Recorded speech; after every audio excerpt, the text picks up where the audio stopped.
Good afternoon. Dear friends, this is day 96 of Israel's war with Hamas. I am Joe Wolfson, first Vice President of Jewish National Fund USA, sitting in for Saul Lizerbram. We have quite a full agenda today, so I want to get started with our first speaker. Our first guest, IDF International Spokesman Lieutenant Colonel Peter Lerner. Following a career encompassing 25 years in the Israel Defense Force, Peter was recruited to Israel's General Federation of Labor, the Histarut, and was appointed as its new Director General of a new international division. In that role, Peter is responsible for the international outreach of the Histarut, bringing the voice of the workers of Israel to the global arena and sharing the lessons of Israeli labor movement with the global labor movement, and bringing the successes of the global movement to Israel. During times of crisis, and as a retired officer, Peter is called upon time and again to communicate to a global audience on behalf of the IDF. An interesting quote about Peter is in the summer of 2014 during Operation Protective Edge. Newsweek magazine suggested that Peter has, quote, the worst media job in the world, end quote, but is a, quote, breath of fresh air bringing new clarity and professionalism to military relations and the media, close quote. Thank you for joining us, Peter, and sharing with us your clarity and professionalism. Peter? Thank you, Joe, for such a warm welcome, and thank you all for joining this meeting. I'm grateful to be here to speak to you on behalf of the IDF, and I'm especially in these times even more grateful for your friendship and support from a distance, from near and from far. It is, I would say this, it is not taken for granted, and I'd probably say that we don't say thank you enough. As Joe rightly pointed out, I retired from the military. I retired from the military in 2017. I did not intend on ever wearing the uniform and speaking on behalf of the IDF again. But desperate times, and on the 7th of October, I was lying in my bed in the early hours of the holiday, and my wife looked at me as the siren sounded, and we went down to the shelter, took cover with my 12-year-old, and when we came up, I saw the images of Hamas terrorists coming over the fence on their paragliders. My wife looked at me, Liat, she looked at me and she said, Peter, they're coming for us too. And we live an hour away from the border with Gaza. I think this is a very, very raw, real feeling, real sense that every Israeli has.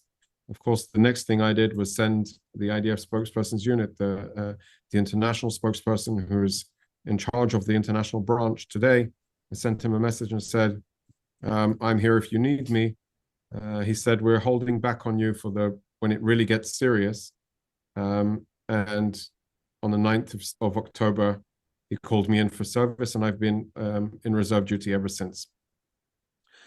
So in our pre-communication, I've been asked to actually talk a bit about the border with Lebanon, and I will try and illustrate exactly what we're seeing over the last 3 months with regard to our confrontation, our war with Hamas, but how it is actually being exploited by Hezbollah, and if this is helpful, just to share, and perhaps I can give you some questions afterwards. So, Joe, you can see the slide. Just making sure. Thank you.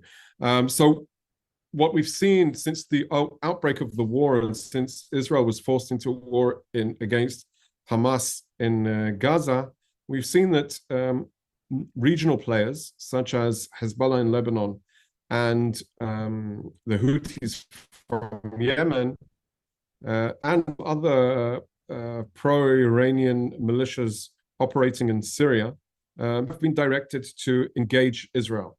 Iran has utilized their influence on these organizations and instructed them to engage Israel precisely to get, and I would say to try and divert our attention, our focus from Hamas in Gaza. Iran has invested extensively in Hamas with $100 million a year support. And so there is a clear interest that Israel's attention won't be focused and our military capabilities will be challenged. And what we've seen since the course of the last 3 months is extensive battles, basically on the border with Lebanon. Hezbollah have conducted attempts to infiltrate the border, like the infiltrations from the 7th of October, on a small scale, but the same type of thing nevertheless. They've conducted extensive rocket and mortar fire against civilian communities. They've used anti-tank guided missiles against military locations, civilian locations, vehicles across the border area. They've conducted drone attacks against northern Israel. Yesterday, as far south as Ifat, at the military command, the northern command base, and also they've conducted attack, gunfire, so machine gun and sniper fire across the border. In this slide, we can see basically that the whole frontier has become another front, which is basically under war, under fire. And in order to try and curb and control the influence of Hezbollah, what Israel has done is evacuated almost all of the people living in the radius of 5 kilometers across the border area. So about 100,000 people in the north of Israel have been evacuated from the frontier in order to get them out of harm's way. Of course, we've not been passive in this war against us from Lebanon, and I would say the extent of the attacks, as you can see in this slide, in themselves, if we weren't at war with Hamas, would be in themselves enough to go to war with Hezbollah. But Israel has maintained a defensive posture in a position that maintains our right to self-defense on one hand, but to manage the conflict on the other hand, in order to try and maintain our control, our focus in the south. The reality, of course, is a very challenging one. Yesterday, I was interviewed by the BBC that asked me about the frontier with Lebanon, and I described it as Hezbollah walking on very, very thin ice. All it takes is for rocket, missile, an attack to land in the wrong place and cause too much damage for it to spiral out of control. And Israel has been very clear, the reality that existed even on the border with Lebanon up until the 6th of October cannot return. We are currently in a process which is two-pronged. First of all, we're going to, through, I would say, the fields of diplomacy, to enforce and implement the United Nations Security Council Resolution 1701, which dictates that there should be no Hezbollah, which is beneath the blue line that you see in this slide, which is the Litani River.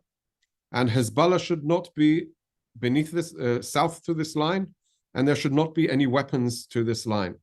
The Lebanese armed forces should be in control of this area. Unfortunately, as we've seen throughout this war and throughout the extent of hundreds of rocket attacks, hundreds of drone attacks, there are plenty of weapons in this area. The concern that, and the reason we've evacuated so many people from this area is precisely because of the scenario that happened on the 7th of October in the south. This is Hezbollah's plan of invasion. And this is exactly what Hassan Nasrallah, Hezbollah's Secretary General, said in 2012. If war begins with Israel, I will order the Hezbollah soldiers to conquer the Galilee. And they have, and in 2012, they published on their TV channel, on El Manar, a very, very detailed plan of action to conquer the Galil, to take control specifically over specific areas, with the use of their special forces, the Radwan force, which is a storm light infantry special force trained based on the Iranian model in order to storm into Israel and take control of the north. So this is the scenario that we have been planning for, and we understand that they have this capability. This is the reason why so many thousands of people have been evacuated, tens of thousands of people have been evacuated from that area.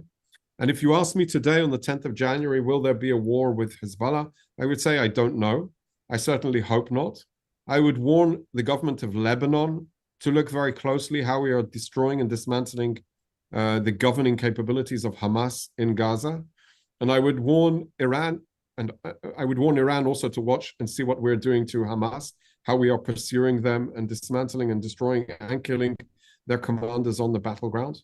And I would ask them, Hezbollah specifically, to be very, very wary of what they intend on pursuing, and they need to decide if they are the protectors of Lebanon or at the beck and call of Iran and the protectors of Hamas.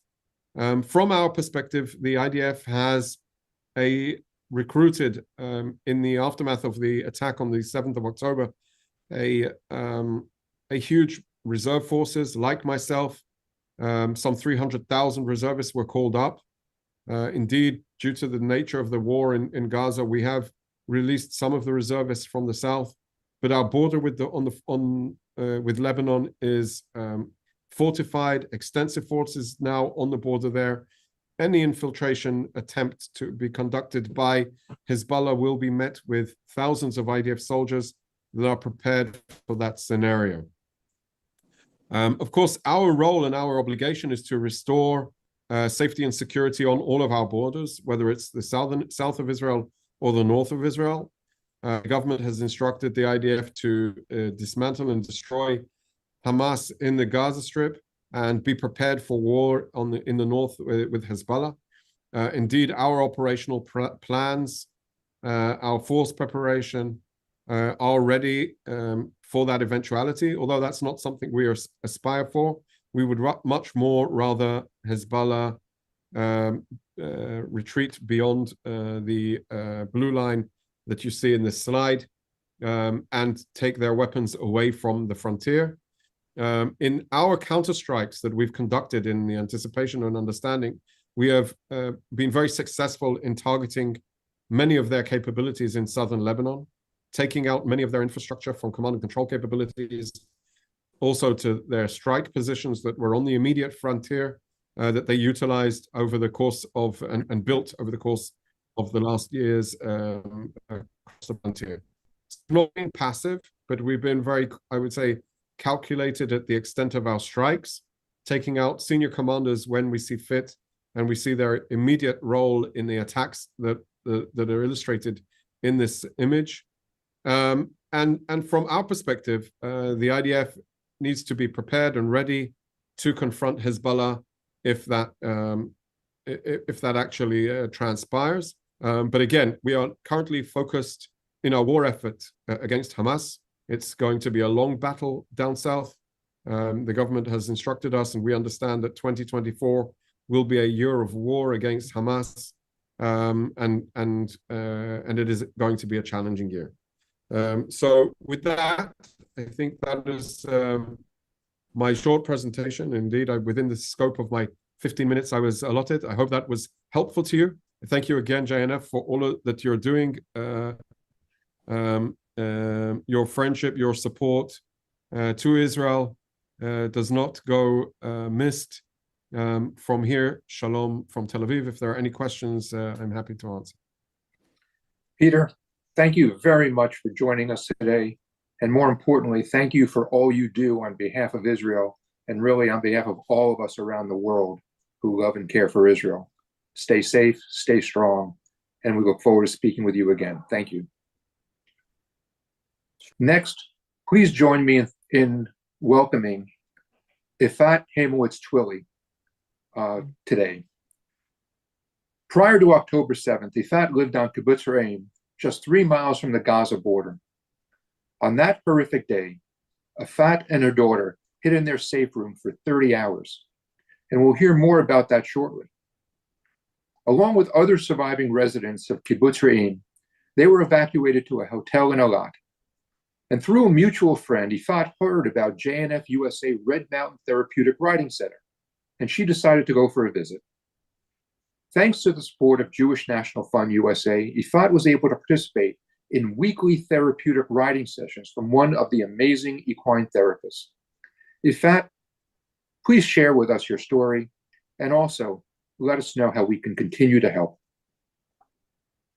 Good evening to everybody. I'm Ifat. I'm 53 years old. I have 3 daughters. The oldest one, she's 29. She's a student study to be a doctor in Romania just now. My second daughter, she's 26. She just moved 2 weeks before the event to Tel Aviv. And my youngest daughter, she's 22. Her name is Dor. She's living with me. And she was with me the whole time. We live in Kibbutz Re'im, like a few kilometers from the Gaza Strip. In a place that I thought until now, and I'm still thinking, and I hope it will continue to be later, the most beautiful place, one of the most beautiful places in Israel for me. I'm the head manager of the food industry in Kibbutz Re'im in the last 2 years. That's about me. Now I go to the 7th of October, 6 o'clock in the morning. I woke up. Usually, almost every day, I'm around the kibbutz doing my walk. Something kept me in the house, lucky for me. And very noise sounds start to happen. My daughter woke up. She came to me and she said, "Mom, Tseva Adom," which means the alarm is on. I said, "No, it sounds like thunders." She said, "No thunders. There's no rain. Mom, please." So we go into the safety room and only with our mobile phones, and they close the door. And of course, I open the TV, and the usual thing we used to do, it's when we have sounds like that, is to go into the shelter room, wait to the boom to happen, and then go out. And I thought it will be like this, so we only got the phones, and that's all. It took us only a few minutes to realize that it's not going to be the case this time. We opened the TV, and then I saw the track in Sderot with a group of terrorists running around in the street with weapons. And I said, "Dor, we're not going to go out. We're going to stay here." So we just stayed inside the shelter room, watching TV. In my kibbutz, there is a WhatsApp group of the kibbutz, which I was not on it. So I actually didn't know what was going on around. I just know that something not normal happening around us. After a while, which I cannot know times, I hear shooting around, noises of iron rolling on the floor, and we didn't know what happened. A neighbor of me, one of my neighbors, he sent me a photo of the door handle and showed me how it's supposed to be.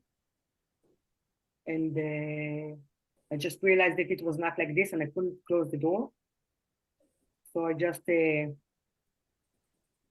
I pushed a closet right on the door, thinking if someone will come into my house, maybe we'll give up, open the door if you will see the closet in there.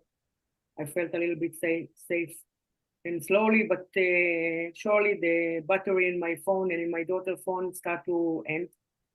So I told the door, "Please send messages to your sisters and my parents and your father that we're about to lose the contact, but we are okay inside the shelter room.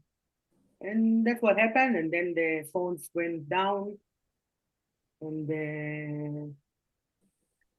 the noises were sounds louder, and it sounds like my house being shut, but nobody came in yet. So we tried to keep quiet in the shelter room, and then the time went up. We didn't have drink. We didn't have food. We didn't know what's going on. They didn't say nothing about the Reim. They said that the terrorists were in Kibbutz Be'eri. We're talking about Kfar Aza. They're talking about Nachal Oz, Nir Oz, all the people in my community. And they start to talk about dead people and other or situations with the women. So I knew there was a party because there was a party just across our road, the Nova party, and everything was silent suddenly. And the time just passed, and they were evening. So in the evening, I suddenly saw on the news that Reim was clear, which I didn't know even that there were things inside my house, because I just heard shotguns and some iron stuff. And then my neighbor, the one who sent me the message about the handle of the door, he knocked at my window and he said, Ifat, Reim was clear, you can go out, everybody looking for you. And I said, okay, but everybody know that we are unconnected because of the batteries.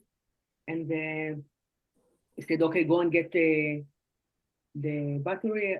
I just opened the door, we ran outside, we got the batteries, both of us, me and my daughter, and we came in the room.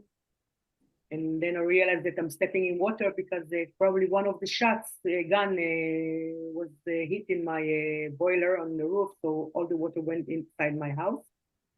But I didn't care about it. I just wanted to get the battery and go back inside the room. So we just put the phones again. We filled the batteries, but it doesn't matter because the internet fell, so we didn't have connect anyway with no one. And we just stay there praying that nothing will happen. In the morning, after 29 or 30 hours, I had another knock on the window.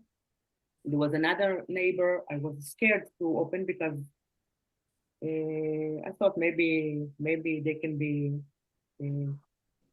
some terrorist with someone that they took and ask him to knock on my door, on my window. I'm sorry. And so I heard the noise of my neighbor. I recognized him. He was outside with his daughter.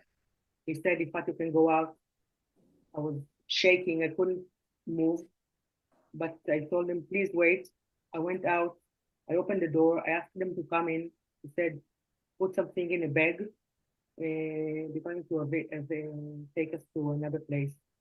So I asked them to wait. Me and my daughter like took 5-10 minutes to just throw things inside bags. And then we sat down in this neighbor balcony and waited to be evicted from the kibbutz.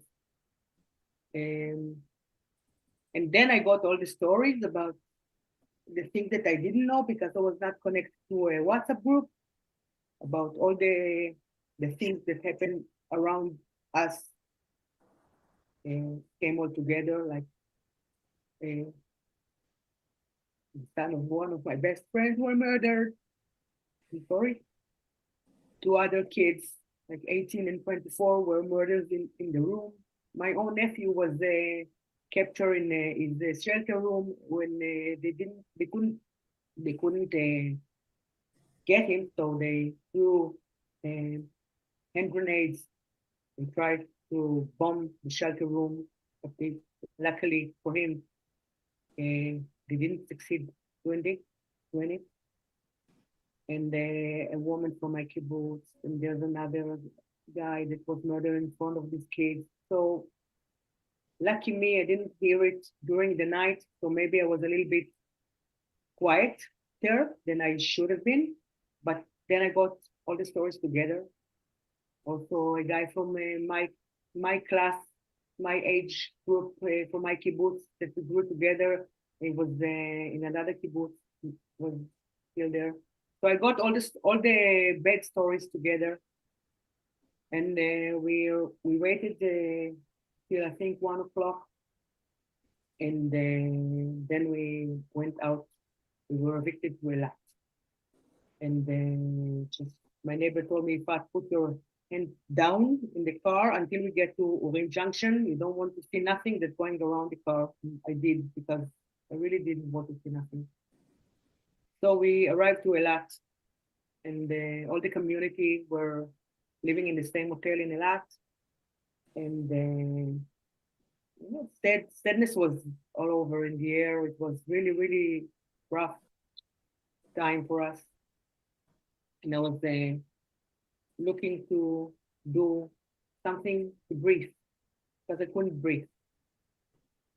So I,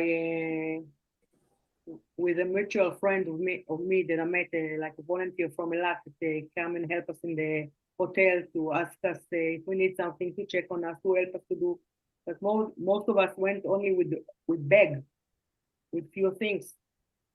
And so I asked her if she can fix me up with something, someone that can help me find some riding center near Eilat, no matter what. And then she introduced me to Eva, and I got the Red Mountain riding center number, and I called them. I told them, "I'm Ifat, I'm from Kibbutz Reim. I really need to breathe. Can I come?" They welcome me, and since then it was twice a week that I went there to ride and breathe, because I really needed it. That know everybody in there, also the names of the horses. And then I also introduced to our education manager that it's possible to send kids to ride there. So also a lot of kids from my kibbutz went to ride there, and they welcomed them like it was amazing, and really, really like a point of light in my days, especially. 3 weeks ago, we went, all of my community, Kibbutz Reim, went to Tel Aviv. It's still not home, but it's not hotel. So we went to Tel Aviv, and but I couldn't say goodbye. I just came back to Eilat and went again to the riding center, Red Mountain, because I think they saved at least part of my heart in this really, really bad period of time in my life. So of course I want to thank him, and I hope they can help people like me, kids, and to do what they do best, help people with the special needs. And of course I want to thank JNF-USA for inviting me to talk in front of you. Wishing you very good evening, and wishing us all peace and quiet. Ifat, thank you so much for joining us today.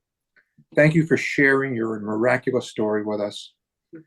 Eva, thank you for all you do. We can't thank you enough.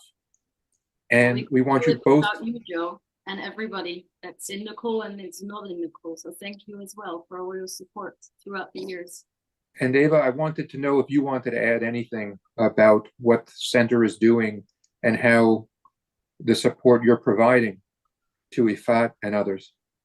Well, what I can add is that therapeutic riding, it's not just giving air, it's also something physical. If you're on a horse, it changes your body, and it's a physical exercise. You have to really concentrate because the horse is like a mirror. So it doesn't just correct your posture, it doesn't just teach you something, but because of the concentration you have to have for the horse, it also really keeps you in the moment. And I think that is what Ifat means when she say I could finally breathe. And we have some therapists like Ehud who is helping her. And they're very funny. They do games with the children, and they don't go into the trauma, only if the person himself wants to talk.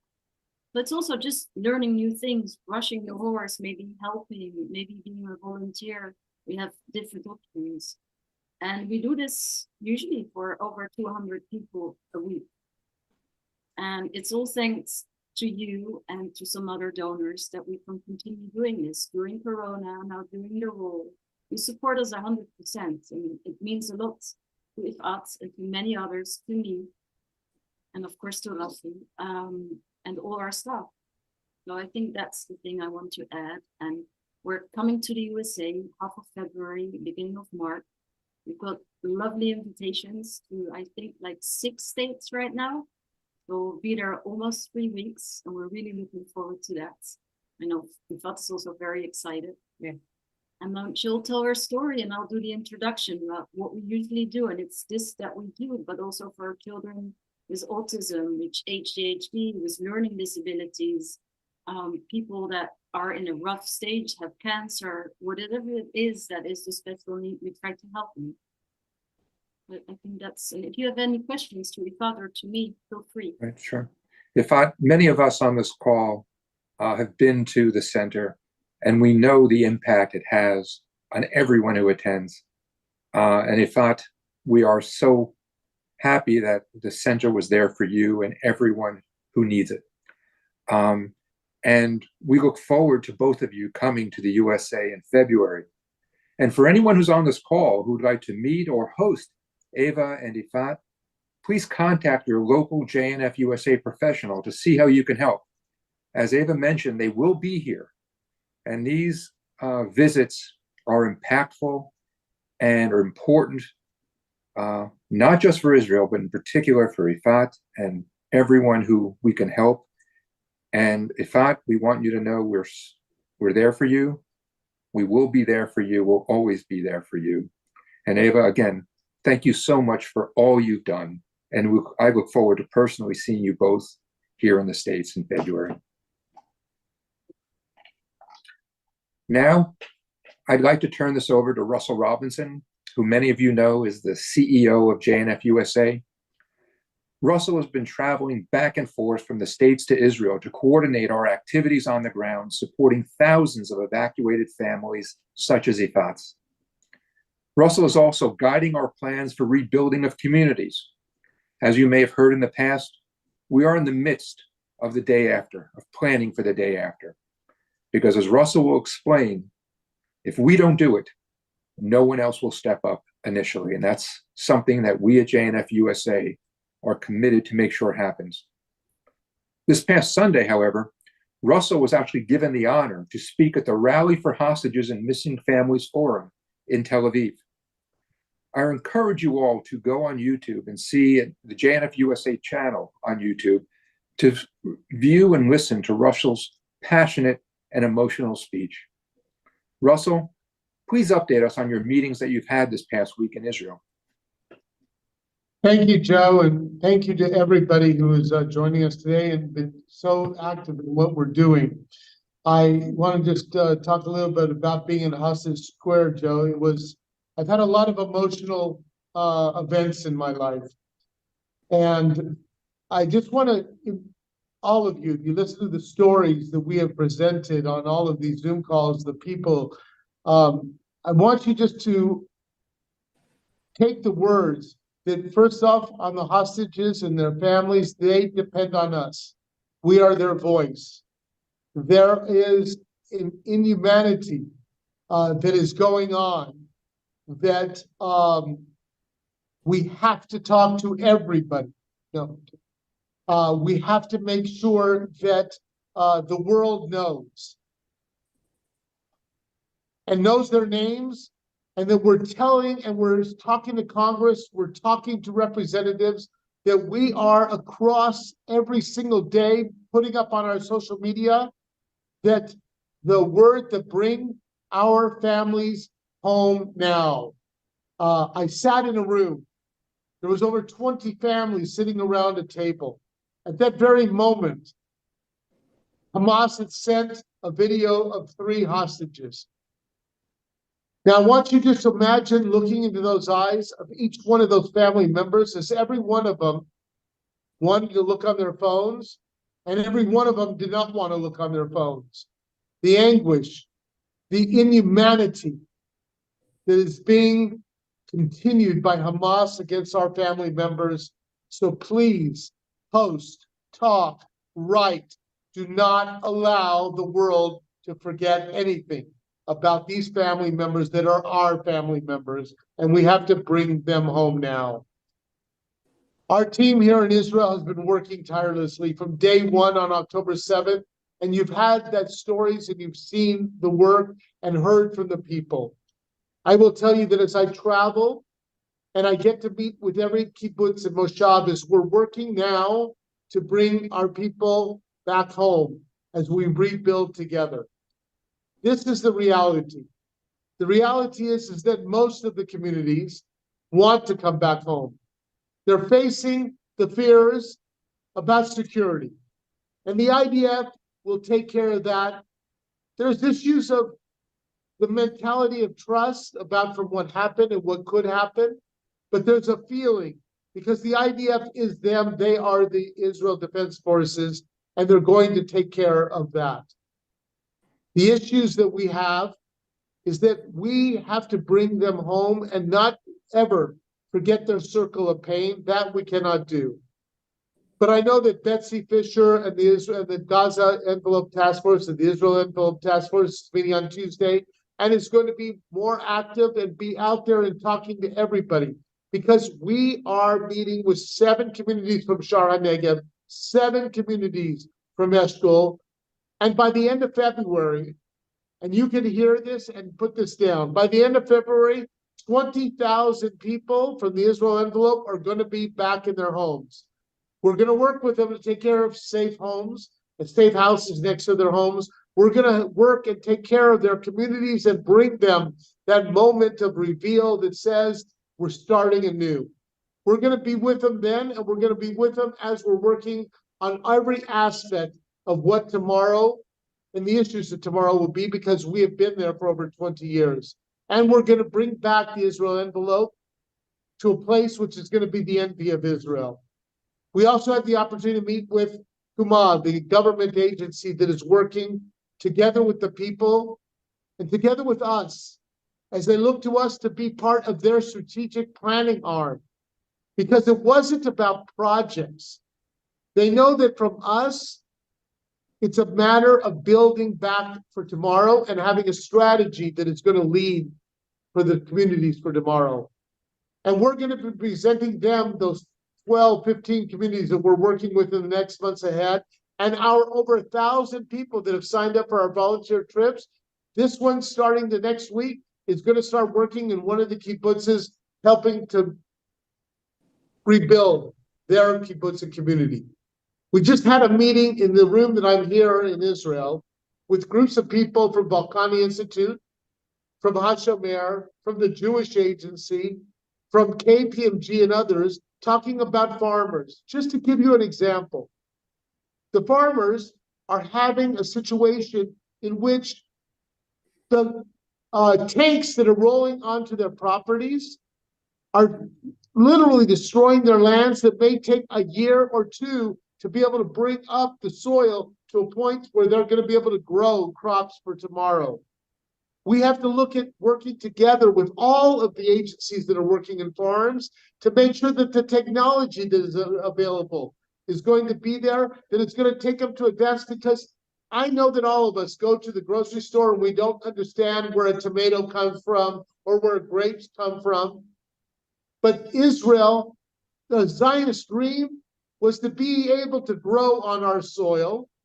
And the reality is the security of our Zionist dream is that the farmland has to be part of a strategic planning for today and for tomorrow. We're looking and working with them on loans, but we're also working with the Hashomer, bringing over 130,000 volunteers that are coming to farmers. Thousands of farmers that literally would lose everything if it wasn't for us, the volunteers coming from America and the volunteers that are coming throughout Israel. So just imagine, for $20,000, it costs us to bring buses to one farm for 1 year. So when you're making your contributions and you're asking people, understand that a farmer, that our Zionist dream depends on what you, what us, what we are together going to do. I know that our campaign has already, on a national basis, gone almost to $100 million. Almost $50 million of that is just in our resilience campaign and our Build Together part. And we haven't even started our planning and our real work in the north. We've utilized a lot of funds in taking care of evacuees. We've provided shelters, and we're working with the government of Israel on what we can, but there is all the evacuation going on, and then there's tomorrow, and we're working now in building a reimagining campaign for the northern part of Israel. So I can guarantee for everybody that's coming here on our volunteer trips, that you come here to Israel, you will see how we are touching every part of the rebuilding, how we're touching every part of people's lives, what you're hearing from people with disabilities, from people, from the farmers out in the field. We are part of it. That's the Jewish National Fund story yesterday. It's the Jewish National Fund story today. And I'm telling you, they're looking at our eyes. And I am so proud to represent all of you, because they look at us and they say to me constantly, thank you, thank you. But that thank you isn't for Russell Robinson, and it's not for Jewish National Fund USA. It's each and every one of you, because you're doing, and you got to continue asking and getting people to be part of this greatest movement and our greatest moment of our Zionist dream. Thank you very much. Thank you so much, Russell, for those inspiring words. Everyone has been hearing about our volunteer missions and the impact they're having in Israel. And I'm happy to announce that based on overwhelming demand, we will be extending these missions with dates through August. We also have a special track for our JNF Future Young Leadership Group during February 18 to 22nd. Just so you know, the participants on these trips support Israeli farmers, IDF troops, and displaced residents from the Gaza border and Upper Galilee. They are important trips, and they are making a difference, and everyone who goes has a significant impact in helping our family in Israel. And I encourage each and every one of you to sign up if you can. And to register, please go to jnf.org/travel. Well, that's it for today. I want to thank you all for joining. Our next briefing will be 1 week from today, Wednesday, January 17th, the same time, and using the same Zoom link. So thank you all, and Am Yisrael Chai.